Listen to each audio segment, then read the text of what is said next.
juego, wow, los personajes, todo, la resolución de la historia ha sido espectacular. Increíble. Hola. Seguramente se están preguntando de qué se hablan. Bueno, pero cuando el nuevo God of War fue espectacular. No voy a hacer spoilers, pero en serio que los personajes, desde el primer título que han sacado en el 2018, de estos nuevos juegos de God of War, han sido espectaculares. Bueno, ¿qué tema toco hoy día? Esa es la cosa. ¿Cómo se empatiza con los personajes? ¿Por qué me gustó Kratos, Atreus y los demás personajes que existían en este juego? Hablemos de simple hecho, su historia, background. Y no necesariamente esto significa que te vaya a caer bien el personaje. Claro, cada uno tiene sus facciones y hay algunas cosas que te pueden agradar o disgustar de cada uno de ellos. Pero a lo que voy es que cómo logras que el público le guste o se siente identificado con esos personajes. Un simple factor, ser humanos. Independientemente que sea un dios, un ser inmortal, un animal, un oso, un perro, lo que sea. ¿Cómo logramos empatizar con ellos? Tienen características humanas. Eso es lo que nos llama mucho la atención.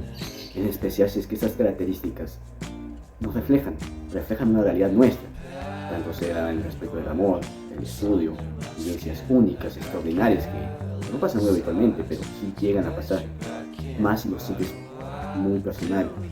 Los videojuegos lo tienen un poco más fácil, porque tú interactúas con los personajes, tú eres el que controla el personaje en sí y realizas las acciones que tú les dices, pero también tiene una historia. Y cuando se trata de los de televisión, tanto por ejemplo series, películas y demás, ahí le tienes que apuntar dirigiéndose a ese público. Una de las claves de la escritura de guiones es saber cómo escribir personajes atractivos y mostrar al espectador cómo estos sufren o disfrutan en situaciones particulares. Los objetivos es expresar de manera correcta los sentimientos de los personajes. Muchos guionistas fracasan en este intento, o mucho peor, son demasiado literales en sus diálogos sobre los sentimientos. Como por ejemplo, tengo miedo, me siento frustrado y por eso estoy llorando ahora. Esto es una recomendación de no hacer esto jamás. Se trata de buscar el subtexto, de no ser demasiado obvios, porque las personas no somos demasiado obvias, jamás en la vida. ¿Cómo podemos empatizar con un personaje principal, uno secundario, con el antagonista, el protagonista o simplemente un extra de alguna historia? Pues para esto podemos darnos cuenta simplemente en los antagonistas de cada historia o los villanos de cada historia, porque siempre los muestran como personas malas o seres malos, porque nunca nos hemos dado la molestia de tratar de ver el porqué de sus acciones o el por qué han llegado hasta lo que son en ese momento, porque qué los hizo cambiar tanto para que se vuelvan personas malas, ¿no? O sea, en este caso sería como que el desarrollo del personaje, literalmente, porque hay sucesos que los llevaron a convertirse en lo que son a la actualidad. Así, por ejemplo, tenemos el caso de Joker. Él en un principio, si bien no era una persona del todo buena, porque según los aficionados del DC Comics dicen que ya era un ladrón y que uno de los atracos que él pensaba hacer un banco, le dan la noticia que fallece su esposa y su hijo que estaban esperando, encima el atraco sale todo mal, Batman lo trata de capturar, pero sin embargo este se tropieza en un pozo lleno de químicos, logra sobrevivir, sí, pero al momento de caer el pozo es como que se convierte en una persona totalmente diferente, se le tiñe el cabello de verde, su cara es completamente blanca y lo que principalmente caracteriza a Joker es que es una persona demente, loca, no tiene cordura de nada.